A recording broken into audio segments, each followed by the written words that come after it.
From PoliticsPA, I'm Steve Ulrich. This is Voices of Reason.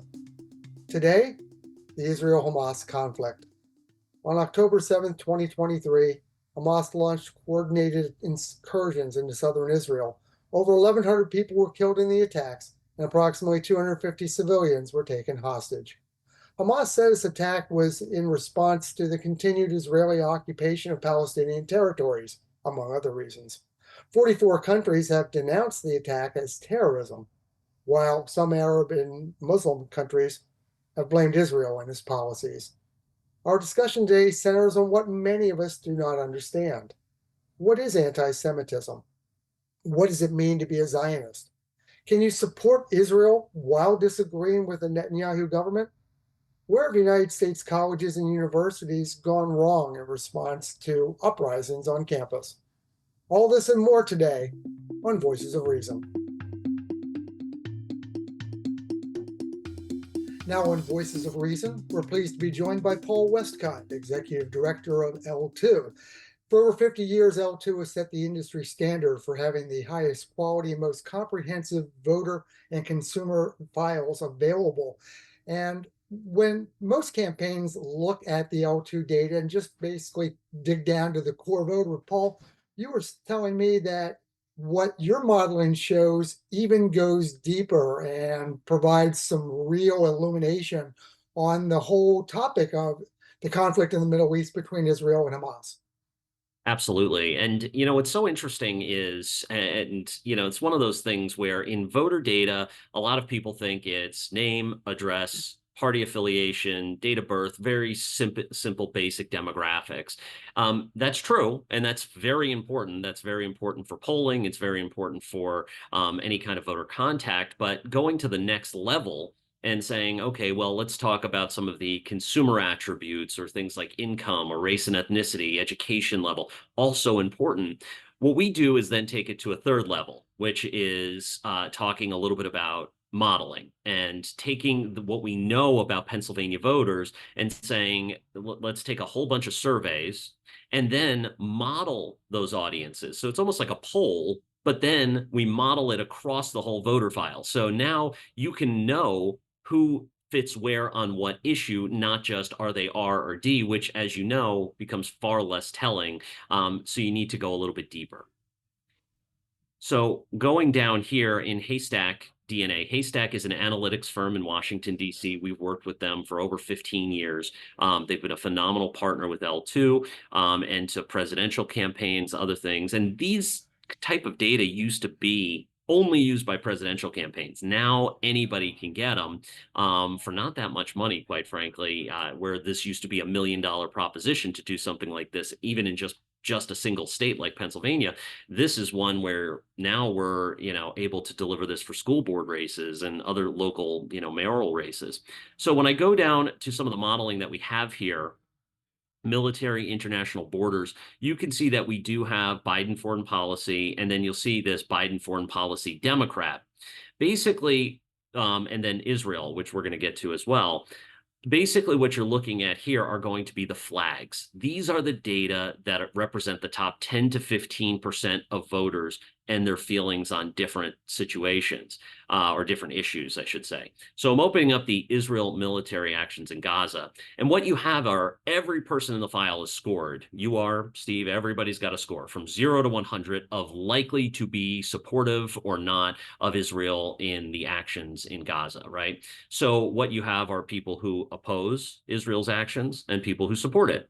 So if we go into the supporters, and of course, this is looking across party affiliation. So this is not just, Republican or Democrat, but you can kind of see it's very red. There's a lot of red in there. Now, there are some Democrats who are supportive of the actions. Obviously, we have several elected, many elected throughout the state of Pennsylvania, where that is the case. But the modeling points to a lot of independents and a lot of Republicans being the ones. It's harder to tell because the map looks so red, but there's a huge amount of independents in here as well, who are basically saying that they are supportive of Israel's actions. Now, you can go a little deeper and then look among Democrats specifically, and this widens it. So imagine going down a layer and saying, we're going to move all Republicans out, we're going to get rid of all independents, and we're just going to look at just Democrats. And you can actually see here's your supportive of Israel Democrats. There's about 563,000 throughout the state. And you can kind of see where they are as well. There's clustering around some of the cities, but if you come up here, we'll go into area selections. And I'm going to do county because that seems to be our best sort of indicator here. And you can see that Allegheny, Montgomery, Philadelphia, Bucks are the big counties where, in Allegheny, no surprise, is going to be where you have, those modeled who are Democrats, who may even be Jewish in some of our other modeling. And basically, they fall into the category of being a Democrat who is supportive of Israel. And of course, we have the same thing for Republicans.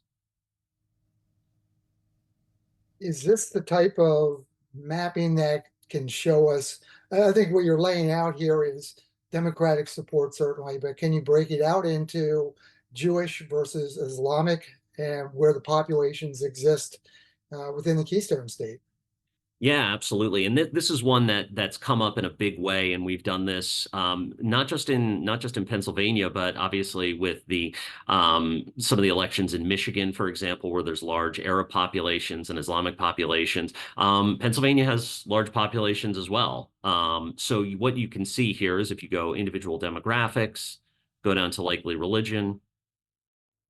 And here are your Jewish voters, around 445,000, or about 5.3% of the state. Islamic voters, a far smaller number here, around 23,000.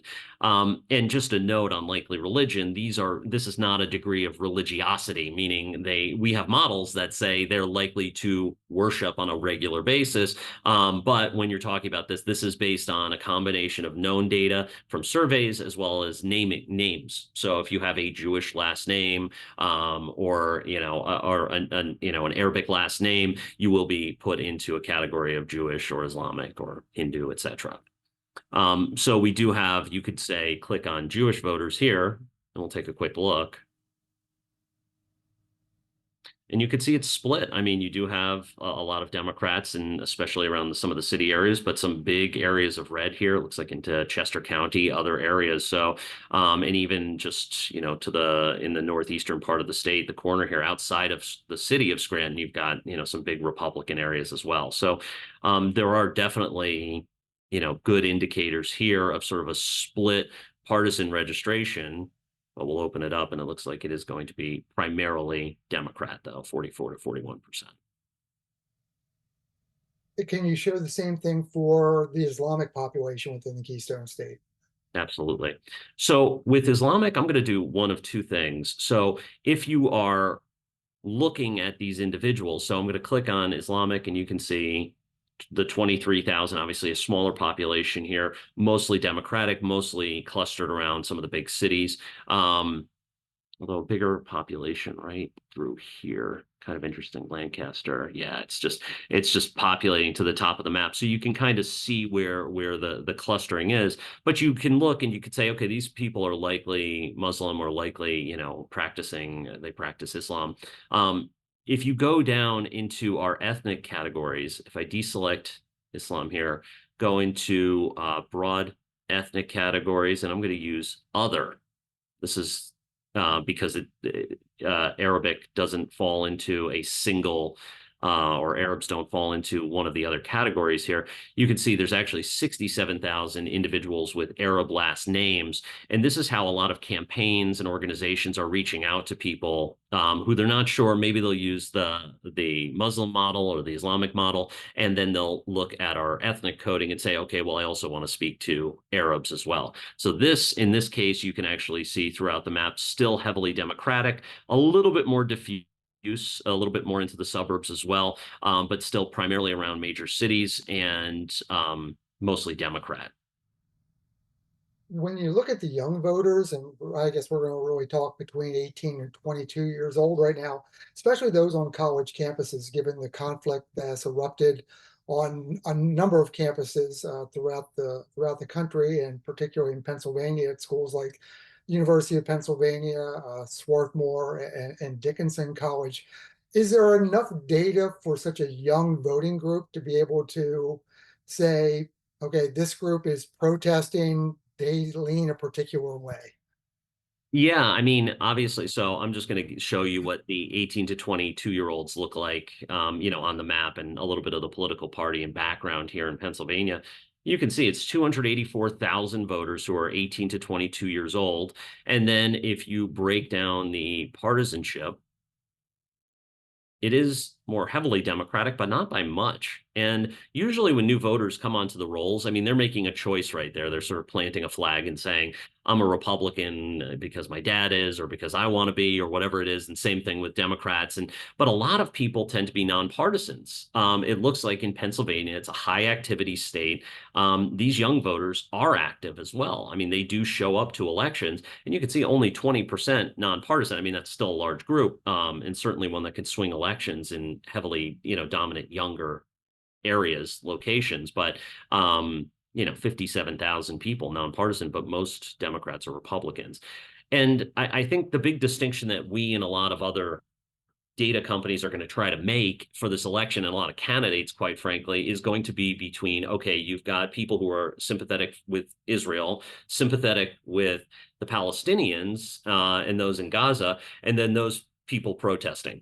That seems to be sort of a third categorization, that because the protesters have riled up people, even people who are sympathetic with the cause, in Gaza, and they're saying, well, yeah, we agree that something has to be done, but we're not doing this stuff. So looking at the younger voters, I think, is a good way to do it, to say, okay, how reflective are you? But a lot of polling has been done in Pennsylvania and elsewhere among the 18 to 22-year-olds, basically asking us all by text, of course. And and what that showcases is the fact that, there's a lot of people who either they're going to say, and this is amazing to me, they're not informed enough on the issue. They're willing to admit that they don't know something. Or B, if they are informed, it really is a much more even split, more representative. And it's one of those things, when I click on 18 to 22-year-olds, you're going to think heavy Dem, right? Well, that's not the case. So there's certain assumptions that we all make in our heads about these, and that's where the data comes in, where you can start to say, well, no, not everybody's in this same bucket. Just because there's a protest at Penn or another university, well, it doesn't mean that everyone on campus is falling into that same bucket, on either side. Well, you mentioned the activism, and it doesn't necessarily mean one thing or another, but you often hear the campus protesters who are disagreeing with President Biden's stance on dealing with Netanyahu, et cetera. But by the same token, here's a group of activists who vehemently disagree with Biden's policy, but also dislike the policies of former President Donald Trump. I think you refer to this as a double hater. The double hater model, yeah, that's a very popular one this year. This one is very interesting in that I'm going to reset here. And basically, what the folks doing the survey for us asked was, how do you feel about President Trump? How do you feel about President Biden? And basically, they say, I don't like either of them. Now, this doesn't mean they're going to go vote for RFK or, the Green Party candidate or anybody else, but it does mean that they just don't like both. So the double hater or double dislike that we have in here, and they're aptly colored purple. In Pennsylvania, it's around 11% of voters, or 916,000. And you can see, I mean, it's very purple. There's a lot of red in there intermingled among nonpartisans and Democrats in the state. So these are people who don't like it, but it definitely leans much more towards Democrats in this case. So if I open this up,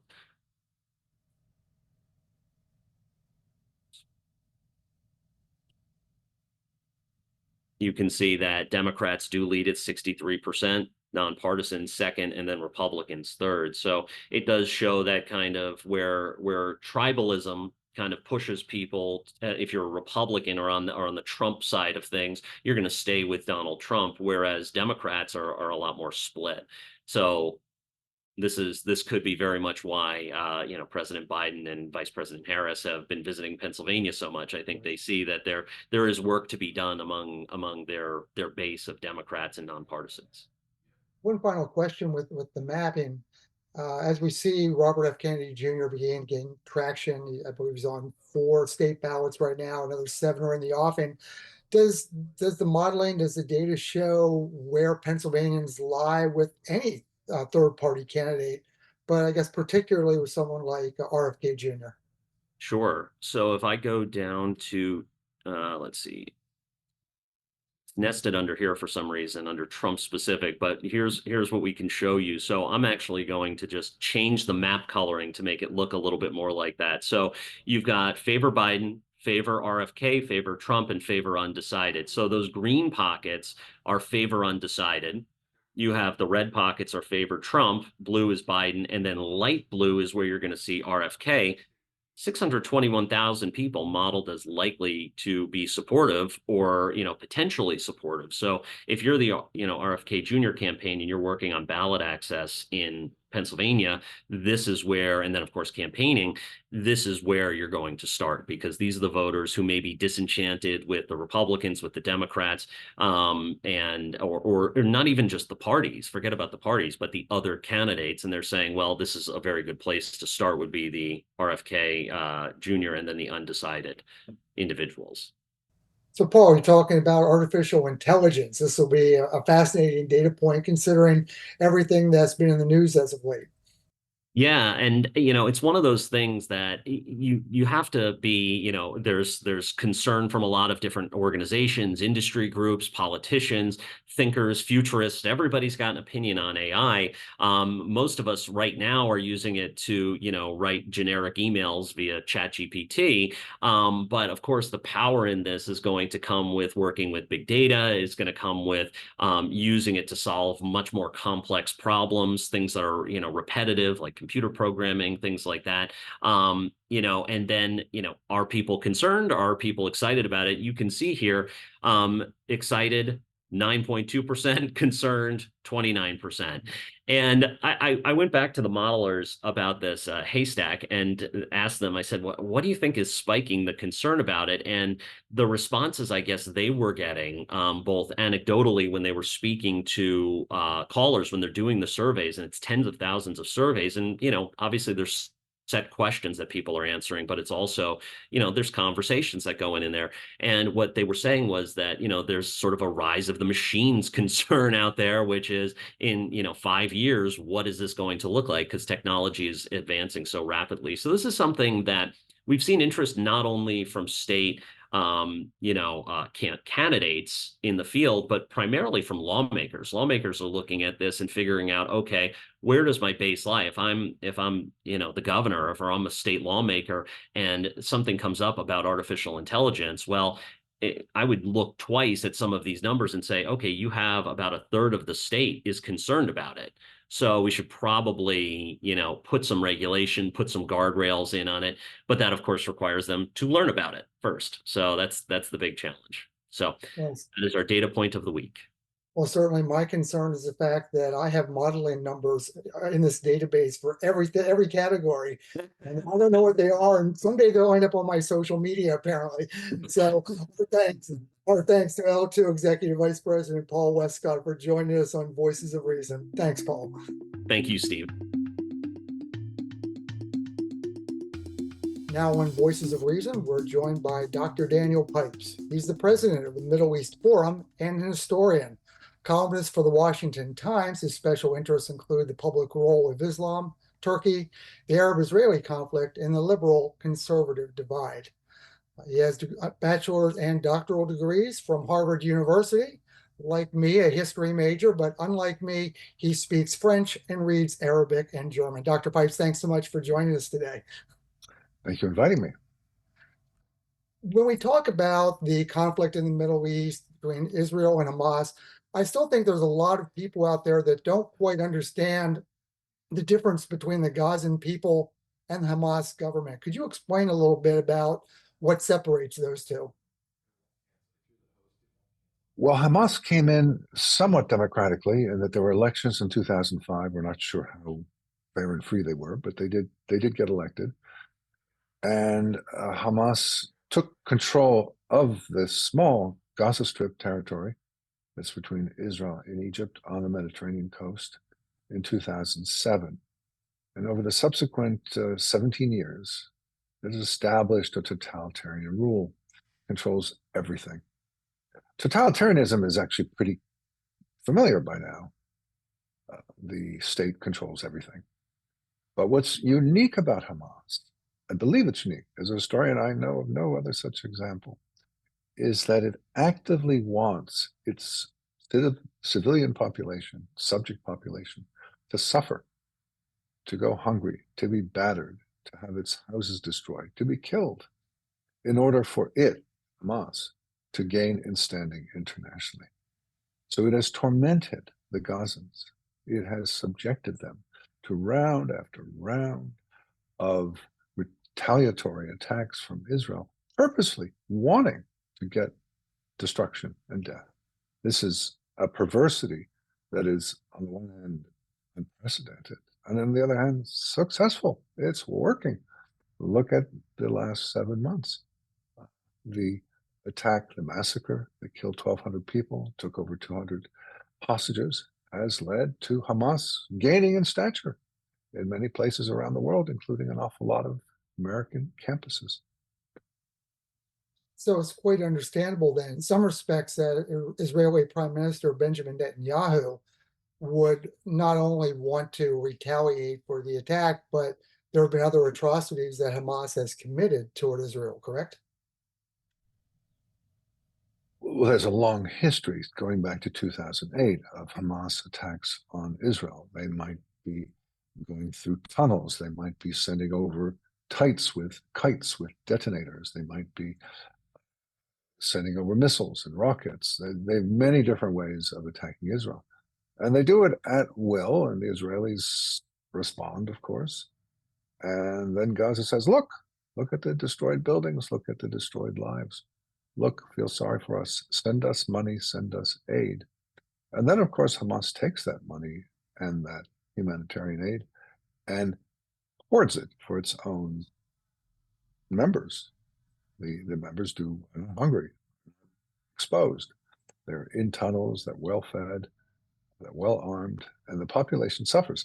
Now, the remarkable thing is that just before October 7th, there were not one, but two serious opinion surveys in Gaza in the summer and just within days of October 7th.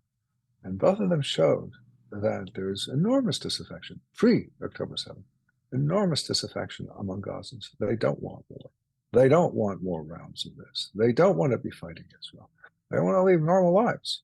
And, you know, in most totalitarian systems, you can. I mean, if you're saying Putin's Russia, you can live a more or less normal life. You just stay away from politics, don't open your mouth.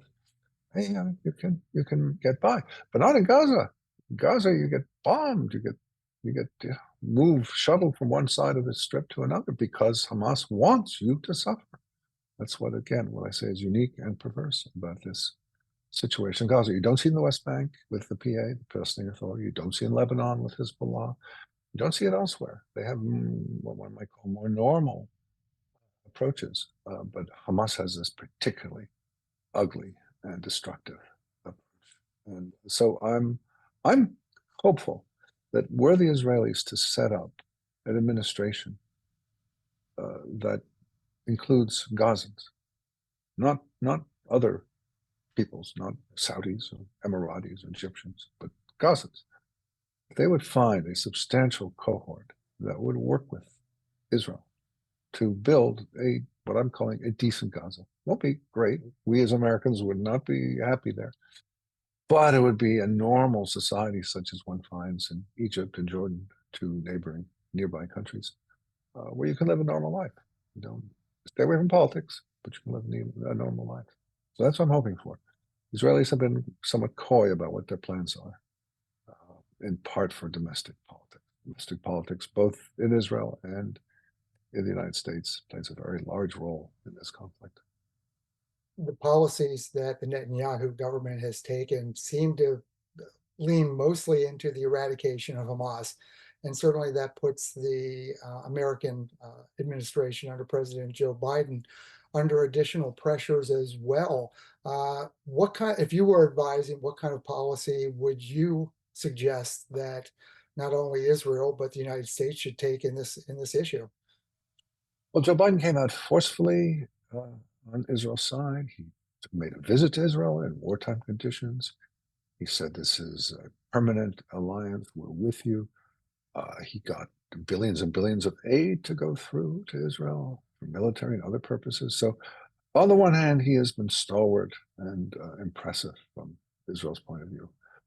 On the other hand, he has in his party a body on the left that despises Israel and wants to get rid of Israel. And as you probably are aware, this is an presidential election year. And had this happened in 2021 or were to happen in 2025 and Joe Biden were president, he could pretty well ignore that left wing. But given the closeness of the 2020 election, given the polling that suggests Biden is behind in a number of swing states, he needs every vote. And he has calculated, or his pollsters have calculated, that he'd better move left rather than to the center. And that's what he's done. And so he's adopted planks of the leftist program. And so what you're left with is a self-contradictory program, where on the one hand, he's emotionally standing by Israel. On the other hand, he's extremely critical of Israel. I call it an oxymoronic policy. It just doesn't make any sense. You can understand it in terms of American domestic politics, but it makes no sense. And so you have someone like Secretary Blinken, an intelligent man who knows international politics, going on last Sunday, all three major television talk shows, and babbling nonsense, because he's trying to square the circle, reconcile the irreconcilable. You can't both be standing by Israel and demanding that Israel not complete its task of destroying Hamas. It's one or the other. And yet the administration wants both. When you look at the uprisings that have taken place on college campuses across the country, certainly, and even in the Commonwealth of Pennsylvania, I think there are some folks that believe that the young folks that are setting up the encampments on campuses don't truly understand the entire situation. Kind of harkens back to the days in the late 60s when protesters wanted the war in Vietnam to end. How do you look at the college uprisings right now, and are the administrations at those colleges and universities handling them in the proper way? It's a complex situation. The protesters themselves are, that's for sure. But they are deriving their guidance and inspiration from the professoriate that is not ignorant, the specialists on the Middle East and Islam, like me, who have devoted their life to this subject, who live there, learn the languages, who spend huge amounts of time, who know they overwhelmingly are anti-American, anti-Israel, sympathetic to the enemies of the United States and Israel, Iran in particular. And so you don't have to know an awful lot, but you look, your guidance, your professors, and they're telling you, we know the subject, and we're telling you that, Hamas needs to be protected. It's a resistance. And so they're deriving their ideas and their strength from their elders and betters who do know the subject.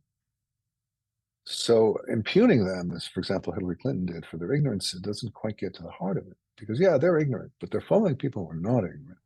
And so the problem lies ultimately in the fact that the universities have been taken over by the far left. And I've got some gray hairs, you've got some gray hairs. I was in college from 1967 to 71. I entered the liberal college. I left the to be radicalized college. And it's my generation that radicalized universities. And for a long time, it didn't seem too important. Who really cares? But we've seen over and over, not just the anti-Israel encampments, but the whole phenomenon of transgenderism, intersectionality, and the like. We've seen loony ideas that seem to be limited to the campuses, extending to the whole of the United States. So these are important people, the professors, not just at universities, but teachers throughout the school system, but especially the university professors who inspire the schools as well, the K through 12 schools. They're very important people. And what we see now is the culmination of some 50 years of radicalization. And the universities are wildly leftist. The students are pushed in that direction. And the great question now is, are they fixable? Are they redeemable? You mentioned I got my degrees at Harvard. It's, Harvard is, in some sense, the oldest brand name in the United States, almost 400 years old. It's a valuable brand name, to say the least, a powerful one. Is it besmirched now? Can it revive? I mean, the news just yesterday came that the administration, the interim president, has agreed to review the investments. Harvard has a huge endowment fund on the order of $50 billion. Now, it's nonsensical. It's theatrics to say that Harvard will disinvest from Israel. It makes no sense. It's just on the economic, financial side of it. But it is politically very meaningful to say that, well, we will disinvest from Israel. And it looks like the administration is willing to acquiesce to the Kemper's demands, which is not a shock, but it is one more step in the humiliation and degradation of America's great university. I think a lot of people now look at what is the solution. The Middle East has been a flashpoint forever, still maybe forever. But you recently wrote an editorial in the Boston Globe, I believe, calling for a two-state solution, and you had a 6-step plan. Could you detail that a little bit for us, please? Well, I wasn't so much calling for a two-state solution. I was saying, hey, I don't particularly like it, not at all. But both the Prime Minister of Israel, the current one, back in 2009, and a former president of the United States, being George W. Bush, have said, we accept a two-state solution. I said, right, it's done, cooked. It's a rearguard battle to fight against that. It's done. But both of them, interestingly, in parallel, added 3 conditions that the Palestinian Authority, not Hamas, Palestinian Authority, which rules in the West Bank, must fulfill before the U.S. or Israel would implement such a Palestinian state. And if you go through the 6 conditions, 3 and 3, PA, Palestinian Authority, has fulfilled none of them, not a single one, not in any way. So I'm saying, rather than debate whether there should be a Palestinian state or not, let's just accept that it's on the table, and let's get it to implement these conditions, to fulfill these conditions. Let's get a decent Palestinian state. It's a long way off, I think, but at least it's working in a creative way, constructive way, to get something better for the West Bank and perhaps ultimately for Gaza. But so I'm not arguing for a two-state solution. I'm saying it's a reality. Now let's implement it along the terms that the conditions that were demanded when it became a reality. 2002 in the United States, 2009 in Israel. You can read more of Dr. Pipe's work at his website, danielpipes.org. Our thanks to Dr. Pipes, the president of the Middle East Forum, for joining us today on Voices of Reason. Thank you, sir. Thank you for the invitation. Now on Voices of Reason, we're pleased to be joined by Jeff Bartos. Jeff was a 2018 Republican candidate for lieutenant governor on the ticket with Scott Wagner. He ran for the GOP nomination for the U.S. Senate in 2022, and he is the co-founder of the Pennsylvania 30-Day Fund, providing small business forgivable loans throughout the Commonwealth. Jeff, thank you for joining us today on Voices of Reason. Steve, thank you so much for having me, to you and the entire team. One of the things as we talk about the Israel-Hamas conflict, I think a lot of people don't understand the terms anti-Semitism and Zionism. In your mind, what do those 2 terms mean, and are they equal in the status? Do you mean the equal between anti-Zionism and anti-Semitism? Yes. Well, Zionism, I mean, there's lots of definitions out there, and you certainly, we all see things in the news or read it. From my view, and the way I define Zionism is a belief that the Jewish people have the right to live in their ancestral homeland. And so 95% or more of Jews around the world are Zionists in that, as that definition is used. And so to me, almost every Jew you're going to meet anywhere. We were just in Portugal earlier this month. We were overseas for another trip to meet Jewish people in France or England, all over the United States, certainly in Israel. But you can go anywhere and meet a Jewish person, and they're 95% or more likely to be a Zionist, because it simply means the belief and that the Jewish people have the right to live in their ancestral homeland. And so being anti-Zionist is against the belief that the Jewish people have the right to live in their ancestral homeland. Given that 95% of Jews believe that or more, being anti-Zionist is, as a practical matter, and I think for all purposes, anti-Semitic. Anti-Semitic, I prefer the term Jew hatred. I think anti-Semitism almost sounds too clinical. And I think Jew hatred expresses the sentiment, I think, more accurately, which is what we're seeing across the world. This fire that was lit really in the immediate aftermath of October 7th. This reignition of an age-old, perhaps the oldest hatred in the world, hatred of Jewish people. And there's a conflation now. Politicians and way too many of our newspaper editors and editors across the Associated Press and across television news and online is a sewer for most of this. Anti-Zionism is absolutely anti-Semitism. It's Jew hatred, and we see it sadly. It seems like every hour of every day. It seems to me that most Americans don't understand that if you're Jewish, you're allowed to disagree with the policies of Israeli Prime Minister Benjamin Netanyahu, but that still seems to create some problems in the political sphere, doesn't it? Well, yes, I think therein lies an interesting question, which is, is it okay to disagree with the policies of the government of the state of Israel? Of course. I mean, you and I could talk for a couple hours here. I could talk to a lot of your listeners and viewers. We're going to disagree about a lot of things that relates to the United States and policies of the Commonwealth of Pennsylvania and other states. That doesn't make it hatred. But if you're questioning the right of the Jewish people to live in their ancestral homeland, that's anti-Semitic. That's Jew hatred.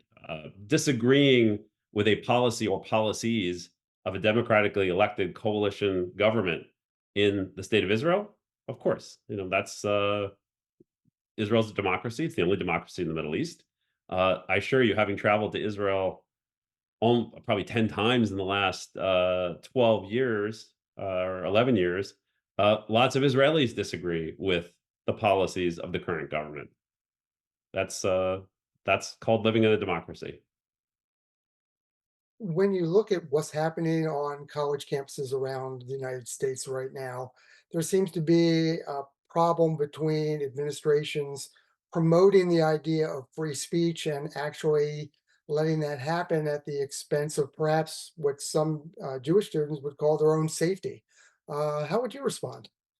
Well, I think there's a couple of frameworks at play there. Number one, you have public universities and you have private colleges and universities. And the First Amendment is applied differently. I mean, the First Amendment to the Constitution, Congress shall make no law. Now, as applied to the states through the 14th Amendment, that means governments at the state level and local level shall make no law abridging the right to free speech and assembly and freedom of religion. And there are lots of rights enumerated in the First Amendment. But for a student at Penn, because Penn is a couple miles from where I'm sitting right now, or Franklin and Marshall, which is very close to where you're sitting right now, um, those are private colleges. And so they can make their rules as they see fit.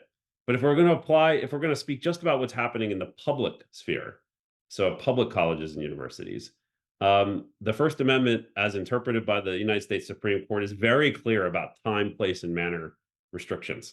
So those can always be put on speech.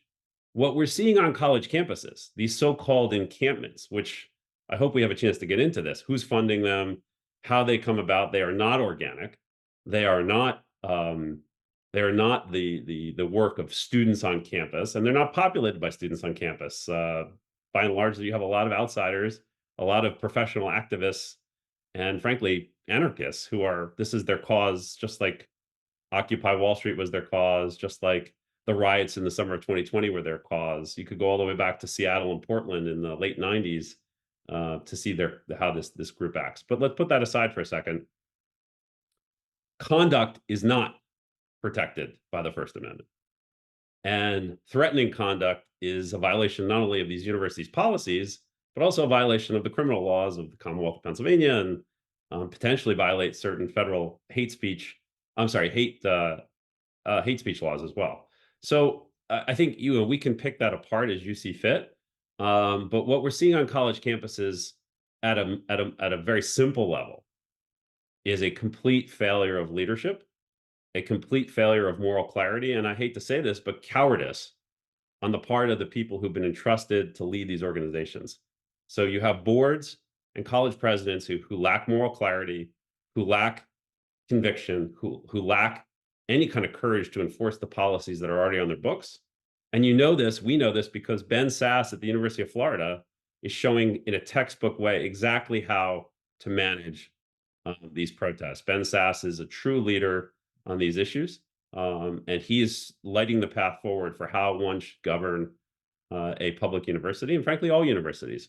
And I think that's we should look to former Senator Sasse, now president of the University of Florida, Sasse, for kind of how to lead the Ivy Leagues and the California colleges, and we could kind of go on and on. Swarthmore, Haverford, Dickinson. I mean, again, we could spend hours here on this. I could go through the universities and colleges that have failed. It's a failure of leadership. It's a failure of moral clarity for the presidents and the boards of trustees. Where did colleges and universities and their leadership go awry? Has it always been that way? You think back to the uprisings in the late 60s over the Vietnam War. Is it just where we stand in higher education today that back in that day, it was more about the education of students, and maybe today it's more about being a business? No, I actually don't.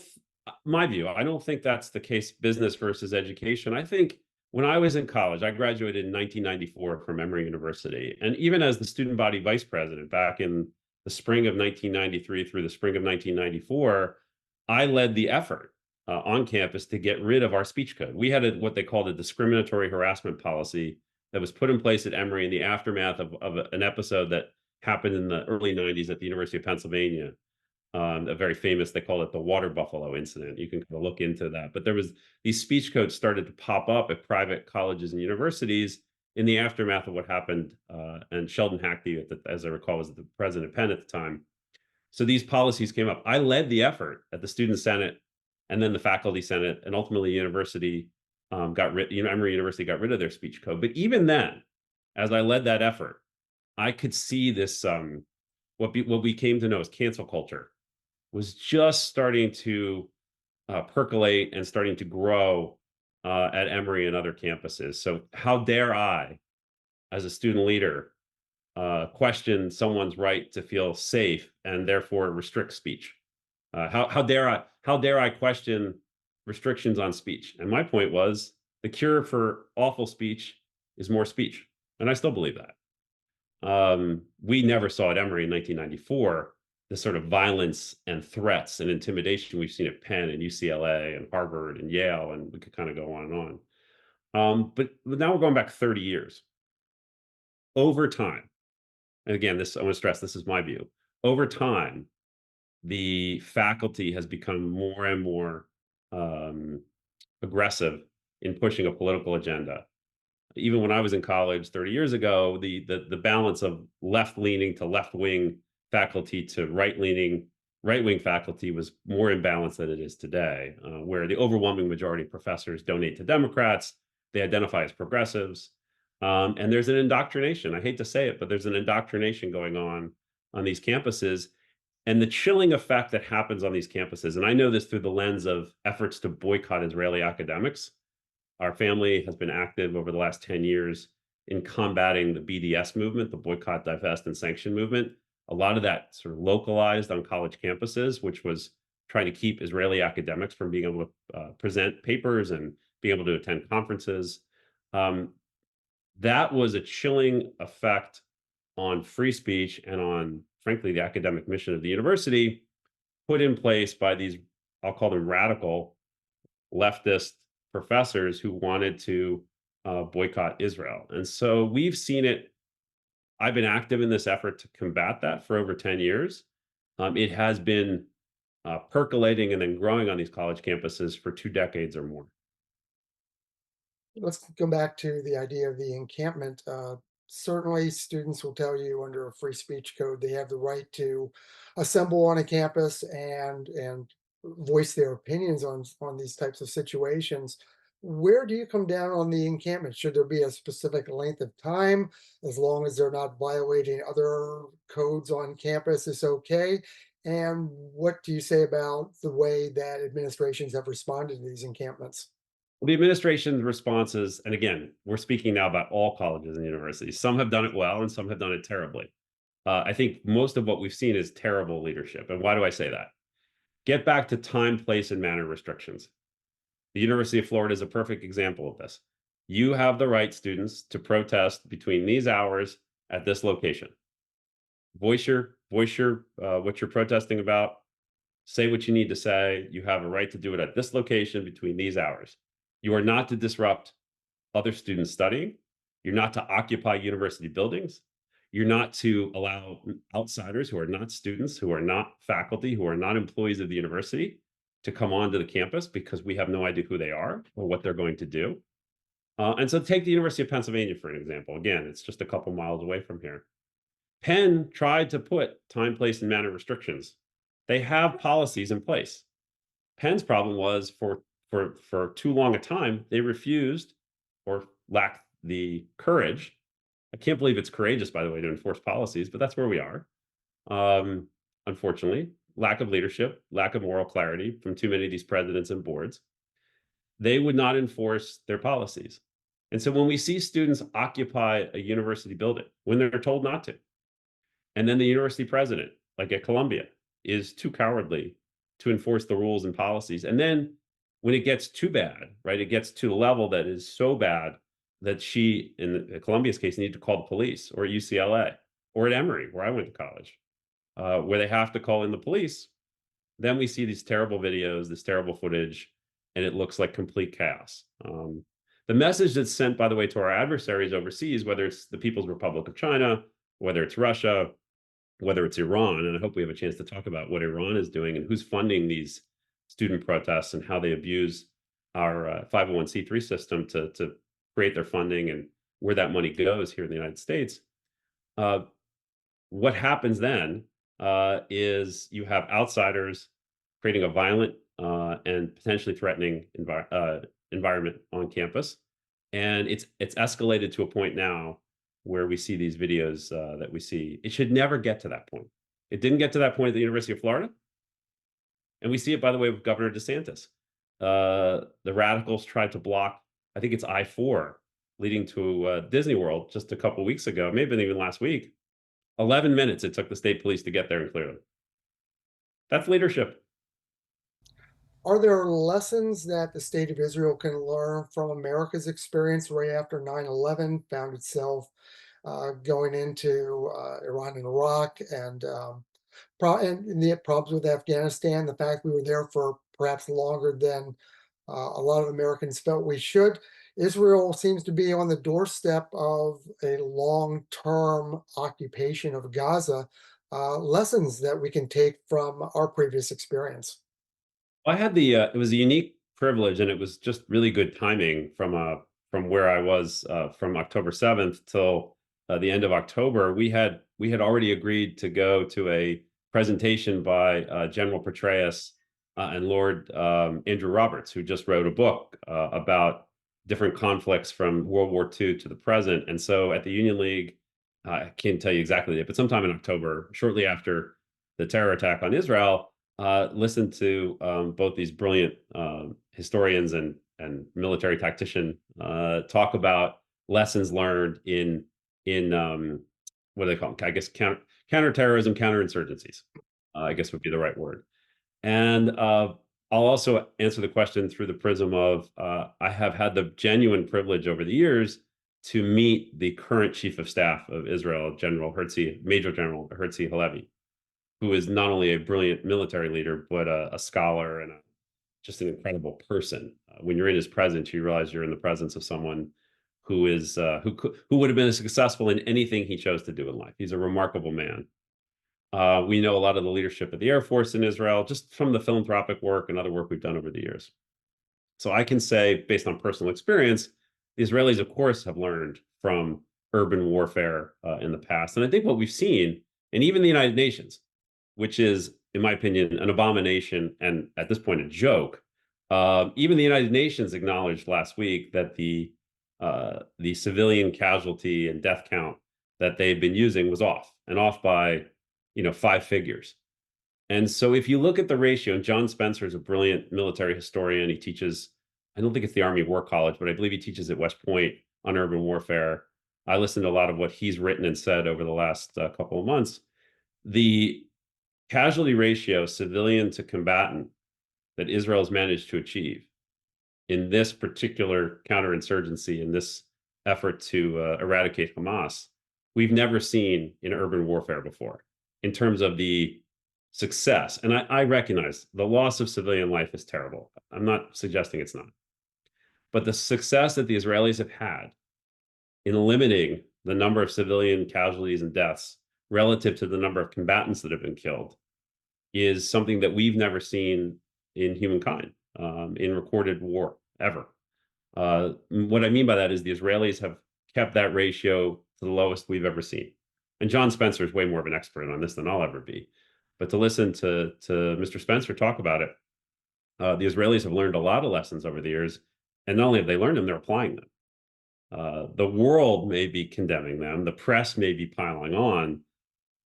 Never let the facts get in the way of a good story, I suppose. But the facts are that Israel has limited civilian casualties and deaths in a way that has never been seen before in warfare. And I think they clearly have learned those lessons. The Israelis have said very clearly, the prime minister has said, other leaders have said, we are not going to occupy Gaza. And so they have no interest in occupying Gaza. If you recall, Israel controlled Gaza up until 2005, and then in the middle of the night, evacuated every Israeli citizen out of Gaza against their will. I mean, these citizens did not want to leave. These were their homes. Left every building intact, left every greenhouse, every plant, every factory completely intact. And they left in the middle of the night. They were gone. Hamas ran for elections just 1 or 2 years later. They've been in power since 2006 or 2007, and they have turned Gaza into a failed state. But that's all on Hamas. The Israelis have not occupied or been in control of anything in Gaza since 2005, and they have no interest in doing that going forward, according to their own leaders.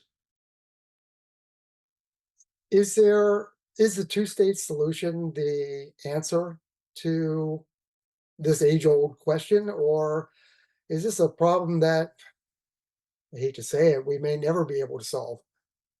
Well, the Israelis have offered, and I'm going to lose track here, but I believe it's at least 5 times. Well, let's go back in time.